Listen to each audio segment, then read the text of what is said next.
Were encounters a mistake? This is a very contentious question that numerous players have different answers for. For some it's instantly yes, whereas others absolutely loved this mechanic. But if you hated encounters because they were too warping, then Riot kind of agree with you. In Riot's learning article for set 11, they admit that set 11 broke too many rules and expectations that TFT has imposed over the years. Units of different costs were either unplayable or dominating every other patch, encounters vastly inflated game-to-game variance, and overall set 11 completely broke TFT's complexity ceiling. So as I usually do at the end of every set, let's look back at the set and its mechanic and judge whether or not it was a good addition to TFT. This is one, if not the last video I'll be making on set 11. So honestly, thank you all for the support during this set, especially with the recent success of my Exalted video. It genuinely means a lot and it helps me continue doing this. Right now, I'm gearing up for my set 12 content. I mean, I've already made some, but subscribe for more to come. Nevertheless, let's get back to encounters. So in the learnings article, Riot stated that encounters were a mechanic that met the goals they wanted, and most players found the mechanic fun.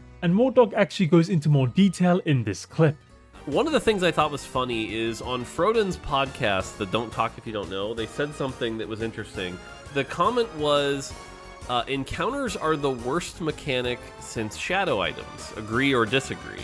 And why I thought that was so funny was because in our metrics, in all of our player surveys that we do to figure out stuff like that, encounters are considered the best mechanic since augments. And so that difference between players clearly is something that is feeling, pretty extreme with encounters. Now you may be thinking, what? Encounters were awful, this can't be true. But let's disconnect and isolate just the mechanic of every set since augments. You have dragons, hero augments, legends, headliners, and now encounters. I certainly feel like comparatively encounters takes the edge because frankly the other mechanics had much larger downfalls. Dragons were necessary to play, especially after the mid-set. Hero Augments had wild power variants, Legends greatly enabled forcing, and Headliners were bad due to hidden rules, power variants, and instantly granting a 2-starred unit. Again, I go into more details about the problems for each of these mechanics in their respective videos, so check out the playlist. But the flaws with the other mechanics were always present. On the other hand, some games in set 11 could grant low impact encounters, and so the flaws wouldn't be as present. But the more you played, the more you experienced the worst side of encounters, and the more negative your opinion became. If you only played a single game every so often, odds are that encounters were fine and didn't warp your game heavily. And if it did, that was good because the game became more wild and fun. So that is what I believe is causing such a stark contrast in player opinion. It was the dosage of encounters. But context matters as well. Set 7 and Set 8 didn't have portals while Set 9 and Set 10 did, and the overall balance of Set 10 was vastly superior to any of the recent sets we've had. I presume that if Set 11's balance was comparable to Set 10's, we'd see drastically fewer complaints. But there were other aspects of Set 11 that produced many complaints as they were frankly failures. Again, in the learnings article, Riot admit that traits like Ghostly and Heavenly were failures that they could not fix in time. Specifically, the failure is that if you were playing these traits vertically, your carry was a unit not of that trait. Initially, vertical Ghostly's carry was Kai'Sa, then Senna, and now it's Zyra. Likewise, Heavenly had moments with Yone, Kayn, and Lee Sin. This makes playing the trait very non-intuitive because you're deceived as to who the real carries are, and they're not of the trait you're fully committing and investing into. This betrayal of player expectations is a big problem and is a huge turnoff for many players. For example, Heavenly and Story Weaver were supposed to be reroll traits, and some players, like myself, were deceived by that intention when in reality it was always stronger to not reroll as he received more power from chasing the trait vertically. This wasn't just limited to traits however, many units had similar issues, especially Soraka. Soraka reroll was never truly a thing in set 11 due to her power distribution. I went into depth about this in this video here, but Soraka's main problem stemmed from her utility, with her ult's mana Reeve, the healing and resistances from Altruist, and the bonus stats from Heavenly.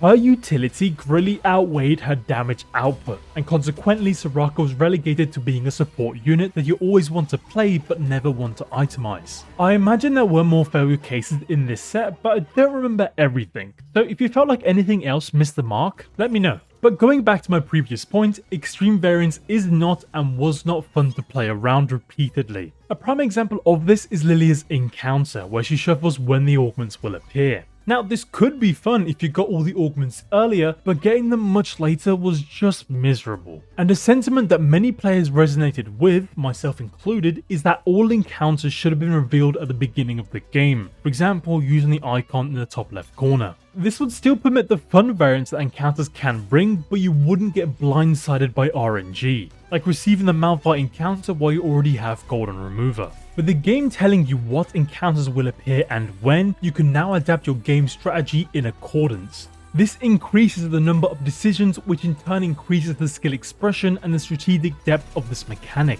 However, having said that, Mortdog actually disagrees with this. I actually disagree with this. Like, I see where you're coming from on this one. I think it actually makes the skill expression less. Let's say 2-4, you know there is a carousel encounter, and you know it is the one that's going to have an artifact.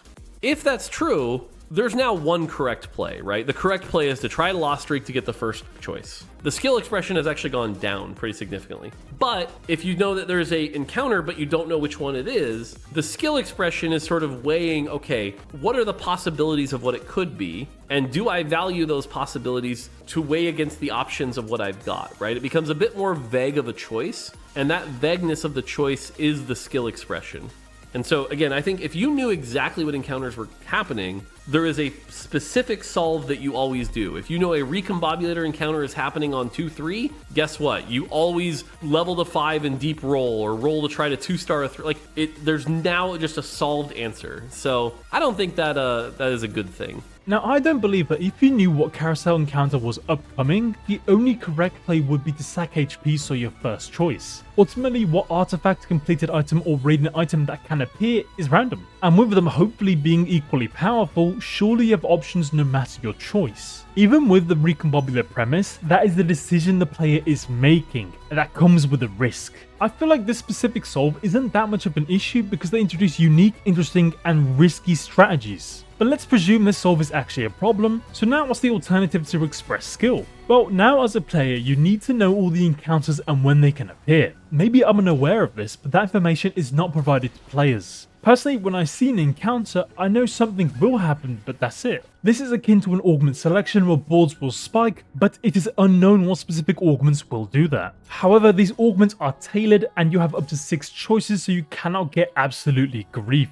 Encounters were far too unpredictable, and personally you could only express skill if you had memorized all the possibilities. And frankly, I do not believe memorization tests are ever an accurate assessment of skill bar memorization. And for Riot to expect players to express skill around encounters, we as players also expect Riot to give us the resources or information to do exactly that. And ultimately, players cannot be faulted for failing at the task they were destined to, as Riot did not provide them with information. There are too many encounters for Riot to reasonably assume that players will remember them all in every game they play. And this is even more true when you factor in that encounters have different appearance chances amongst themselves. Now, what's interesting is the game actually did provide you with some information, with the categorization between an encounter appearing if you get pulled into one or if it modifies the carousel. At the very least, the game knob in the top left corner should have told you this categorization for every upcoming encounter and when they will appear. And the Lux, Azir, and Lilia encounters should have at least told you when the augments would now be appearing if they were going to grief so hard. But I'm also aware that Riot have a particular disdain for in-game information to not overload players. But frustration will naturally stem from the lack of information and in turn control over the variants. It is just extremely frustrating to be at the mercy of RNG. But once again, going back to the learnings article, Riot said that they're happy with encounters as a set mechanic in concept. To me, this reads as Riot saying, we like the idea but not the execution. Encounters were an attempt at making more memorable and novel experiences for players, as more resources are more fun. As per the learnings article, it is true that players prefer having more resources at their disposal. The impossible becomes achievable, low rolls are mitigated, and a single game scratches all of their TFT itches. However, in the process they make high income and capped boards far more common, which in turn makes these experiences less memorable and novel. encounters caused insane resource inflation that even broke the complexity ceiling that Riot have been trying to impose on the TFT. Furthermore, a larger problem that these extra resources perpetuated was how narrow the meta was at times. For example, during the reign of free cost reroll, most players had enough resources to roll and reliably hit, especially with other players taking 3 costs out of the pool. Similarly, this is also later true for 4 costs. High resource and high economy games feel significantly better when the meta is more diverse. When multiple players are utilizing and spending their resources on the same strategy, like rerolling or Fast 9, that makes it significantly easier for other players to do the same. And the lack of a punk-esque trait also contributed to this issue, as there wasn't anyone punishing players in the early game for their greed. Thus, a greater issue at play with more resources is the overall set balance and the viability of different playstyles. And that was a struggle in this set. As Riot mentioned, for the majority of the set, the power distribution between different costs was not equal. Personally, it took until patch 14.11 and the revert to level 7 shop odds for every cost to become viable. There was a lot of thrashing between different costs of units until this point. For example, 3 costs were the most prevalent at the beginning of the set, but then they became completely irrelevant. Conversely, 4 costs were severely underpowered until their sheer dominance. Riot's approach to this issue was adjusting the shop odds for different levels. Of course, the level 7 changes were reverted, but the nerfs to level 8 and level 9 remain. A deeper lesson I'm observing here is that the shop odds from levels 1 to 7 are at the ideal values right now. These current values give these levels a unique identity, which is actually something that was not present in set 10. In the future, if these values are ever changed again, then that is likely a temporary fix to a much larger issue like it was in set 11. But on the topic of novelty, I also want to mention set 11's hero augments, as they weren't particularly novel. While most hero augments had their time being oppressive, I didn't like them for another reason. Let's compare set 9 Kassadin's Riftwalk augment and set 11 Yorick's Midnight Siphon augment.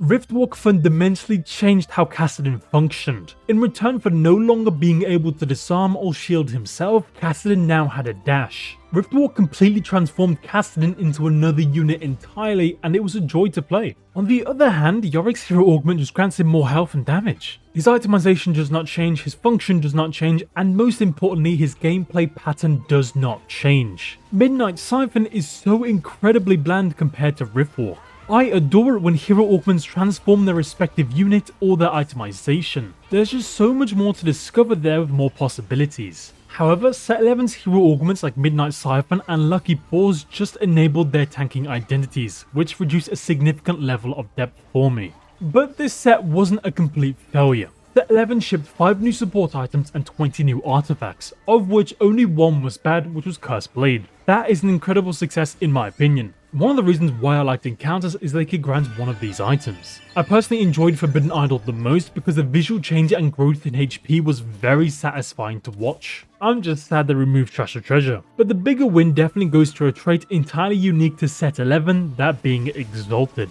I discussed the beauty, depth and downfalls of Exalted at length in this video, but this trait is so good that I decided to climb all the way up to Master playing only Exalted. I had so much fun with Exalted that I'm sad to hear that it won't be in set 12 or set 13. Right, please bring this trait back as soon as possible because the depth it grants is unlike none other. Exalted truly is the best trait of all time. But TFT also introduced a bespoke unit, that being Irelia. Irelia was proof that TFT can change the functionality of a champion while maintaining their identity and still succeed. The blade dances and visual effects were amazing, and Irelia may be the most unique unit we've ever had in TFT. Much like Kobuko, who is a completely new addition to the Runeterra universe altogether. Lastly, there was also another big win that was hidden from players. And that was the hidden rule added in set 11 where you cannot receive multiple of the same spatula from augments. This preemptive change was absolutely perfect. Big verticals actually had some weight to them, like 10 Storyweaver or 10 Fated, although 10 Mythic was slightly underwhelming.